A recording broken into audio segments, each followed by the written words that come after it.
Assalamualaikum warahmatullahi wabarakatuh. Kami dari kelompok 10 Total Bangunan Persada yang beranggotakan 1. Tahin sebagai ketua, NPM 012. Kemudian saya Ewaldo Anggara Putra, NPM 05. Kemudian saya Maharani Putriyanti, NPM 009. Kemudian saya Chandra Wibawa, NPM 048. Saya Aktatania Damayanti, NPM 058. Saya Muhammad Rizal Yasin, NPM 60. Saya Yuda Sabrana Wahdi, NPM 68. Saya Jani Handoko Syaputra, NPM 72. Saya Rifat Rahman Aziz, NPM 086. Saya Marcel Eliezer, NPM 5. Baik, pada kesempatan ini kami dari kelompok 10 Total Bangunan Persada akan mereview jurnal untuk tugas WPIKM. Jurnal pertama yang akan kami review berjudul Penerapan Manajemen Konstruksi pada Tahap Controlling Proyek, Studi Kasus Bangunan Laboratorium Fakultas Teknik Universitas Samratulangi Manado.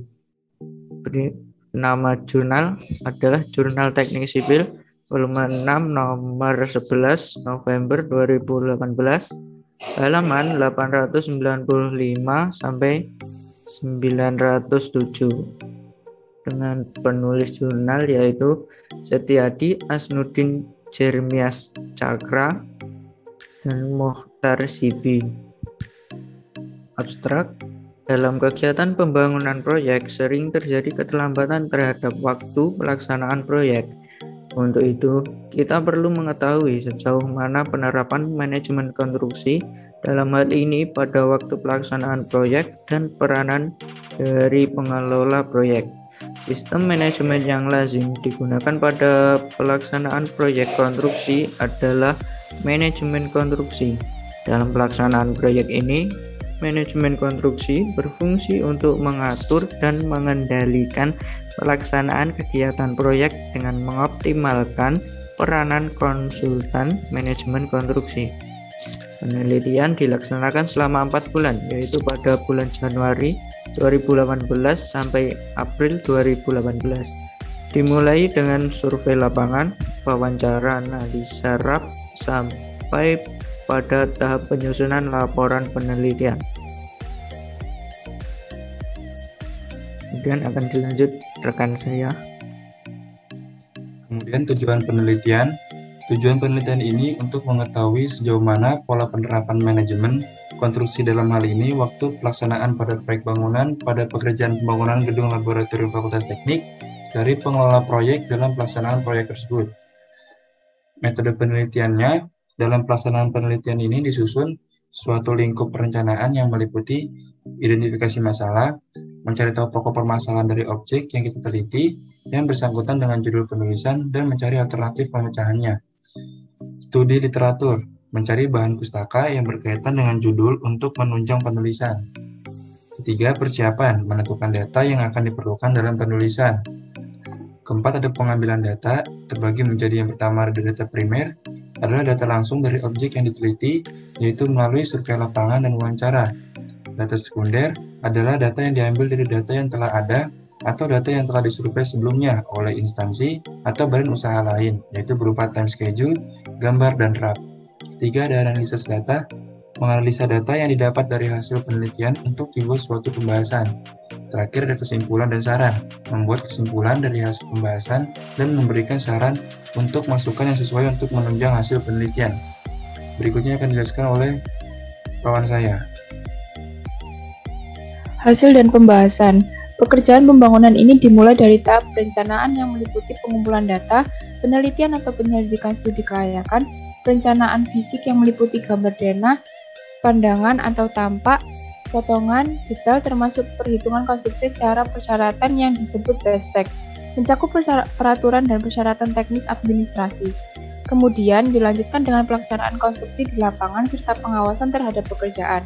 Pekerjaan pembuatan gambar-gambar serta perhitungan dan penyusunan rencana anggaran bangunan dilaksanakan oleh konsultan perencana. Dalam hal ini sebagai konsultan perencana adalah PT Patron Arsindo. dan sebagai kontraktor pelaksana adalah PT Adikarya. Kurva S. Di bawah ini merupakan grafik kemajuan dan keterlambatan pekerjaan pada proyek pembangunan gedung laboratorium Fakultas Teknik Universitas Samratulangi Manado dilihat menggunakan kurva S. Dari kurva S, kita dapat melihat bahwa pekerjaan pembangunan gedung laboratorium Fakultas Teknik mengalami kecepatan dan keterlambatan pekerjaan.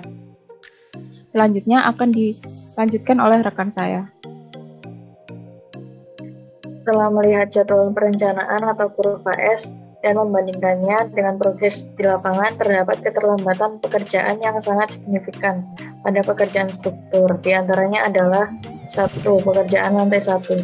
Pencapaian yang dikerjakan pada minggu ke-22 hingga minggu ke-23 hanya sebanyak 2,41%, yang berarti minus 33,958%.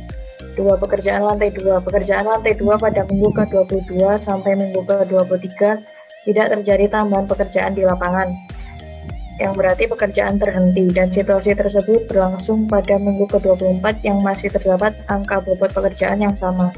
3. Pekerjaan lantai 3. Pekerjaan lantai 3 seharusnya sudah mulai pada minggu ke-22 atau bulan Desember 2017, akan tetapi hingga minggu ke-23 yaitu bulan Januari 2018 tidak terdapat pekerjaan di lapangan. Keterlambatan tersebut menyebabkan pekerjaan akan terus terhambat. 4. Pekerjaan lantai atap. Pekerjaan lantai atap pada minggu ke-24 seharusnya sudah mulai dikerjakan, tapi ada progres mingguan pada minggu tersebut. Tidak ada tambahan pekerjaan. Faktor-faktor penyebab keterlambatan proyek berdasarkan laporan harian di antaranya kurangnya pekerjaan struktur. Tinggi curah hujan yang membuat hasil yang dicapai tidak maksimal, serta hari libur nasional. Selanjutnya akan dilanjutkan oleh teman saya. Jadi yang selanjutnya ada kesimpulan. Yang pertama, perbedaan antara realisasi pelaksanaan di lapangan dengan time schedule dilihat dari segi waktu, yaitu dalam pelaksanaannya mengalami akselerasi dan deviasi pekerjaan pada beberapa minggunya. Lalu selanjutnya, yang kedua, pada pembangunan gedung lab teknik terdapat keterlambatan pada minggu-minggu akhir bulan Desember dan awal bulan Januari. Penyebab terjadinya keterlambatan adalah yaitu pekerjaan struktur seperti pekerjaan lantai 2, lantai 3, dan lantai atap yang mengakibatkan pekerjaan pada minggu selanjutnya juga menjadi lambat. Lalu yang selanjutnya akan dilanjutkan oleh rekan saya. Yang selanjutnya yaitu jurnal kedua yang akan kami review berjudul Analisis Manajemen Konstruksi Pembangunan Ruko Grand Orchard Cirebon. Nama jurnal adalah Jurnal Konstruksi Volume 5, nomor 1, halaman 65 sampai 82, bulan Januari tahun 2016. Penulis jurnal yang pertama Sumarman, yang kedua Tanto Sutanto Diharjo. Tujuan dari dibikinnya jurnal ini yaitu untuk mulai dari menghitung volume, rencana anggaran biaya, metode bar chart, kurva S, dan menganalisa critical path method. Selanjutnya akan dilanjutkan oleh teman saya. Untuk objek penelitian pada jurnal ini yaitu Ruko Grand Orchard Cirebon.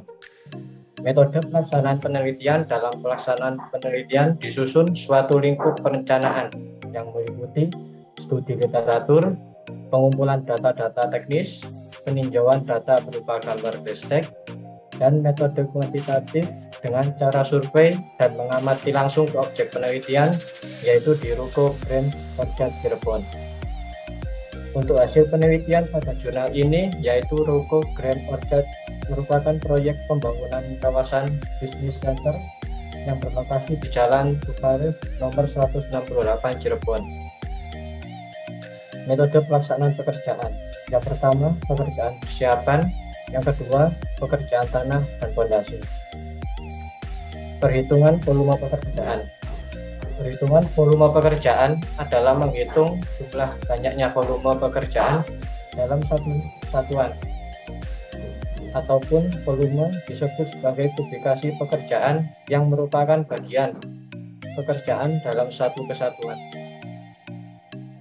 Lalu perhitungan RAP.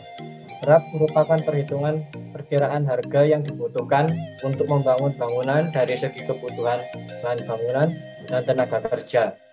RAP merupakan perkalian dari volume dan harga satuan. Harga satuan itu sendiri didapat dari SNI yang di dalamnya terdapat koefisien pekerjaan, bahan, harga satuan, dan harga pekerja. Selanjutnya akan dilanjutkan oleh teman saya. Selanjutnya adalah perencanaan waktu dan biaya. Dalam menentukan kegiatan-kegiatan yang akan dilaksanakan, perlu memperhatikan faktor-faktor yang biasanya memengaruhi pelaksanaan proyek. Faktor yang biasanya mempengaruhi waktu pelaksanaan proyek adalah cuaca dan musim. Cuaca diidentifikasikan dari hasil survei di lokasi proyek.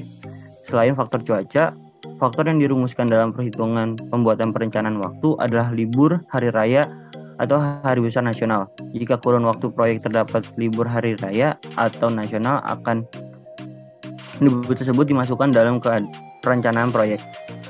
Selanjutnya adalah penyusunan penjadwalan proyek. Pada penelitian menggunakan analisis bar chart, analisis CPM. Dengan menggunakan metode CPM dapat diketahui lintasan-lintasan kritis yang terjadi pada proyek, perhitungan maju dan mundur, mengidentifikasi jalur kritis, total float, dan kurun waktu penyelesaian proyek. Yang dimaksud dengan jalur kritis pada langkah ini adalah jalur yang terdiri dari rangkaian kegiatan dalam lingkup proyek yang apabila terlambat akan mengakibatkan keterlambatan proyek secara keseluruhan. Kegiatan yang berada pada jalur ini disebut kegiatan kritis, sedangkan float adalah tegangan waktu suatu kegiatan tertentu yang non-kritis dari proyek. Kendala yang biasa dihadapi di lapangan adalah mengenai tentang tenaga kerja, bahan, peralatan, karakteristik tempat, manajerial, dan keuangan. Selanjutnya akan dilanjutkan oleh teman saya. Selanjutnya adalah kesimpulan. Yang pertama, berdasarkan perhitungan rencana anggaran biaya (RAB) untuk menyelesaikan pembangunan Ruko Grand Orchard sampai tahap akhir kurang lebih membutuhkan biaya Rp870.760 juta. Yang kedua, dari perhitungan bobot pekerjaan diestimasikan penyelesaian pekerjaan pembangunan membutuhkan waktu 360 hari. Akan tetapi berdasarkan analisis penjadwalan CPM, pembangunan ruko membutuhkan waktu selama 322 hari. Selanjutnya akan dilanjutkan oleh teman saya. Kelebihan pada jurnal sangat banyak informasi-informasi yang sangat berguna yang berkaitan mengenai manajemen proyek, baik itu langkah-langkah, penyebab keterlambatan, dan lain-lain. Untuk kekurangan pada jurnal ini memiliki kekurangan yang mana hal itu kurang mendetailnya mengenai penjadwalan proyek. Contoh, kurangnya rumus untuk analisis yang digunakan. Baik, sekian dari kelompok kami. Bila ada kurang lebihnya, mohon maaf. Wassalamualaikum warahmatullahi wabarakatuh.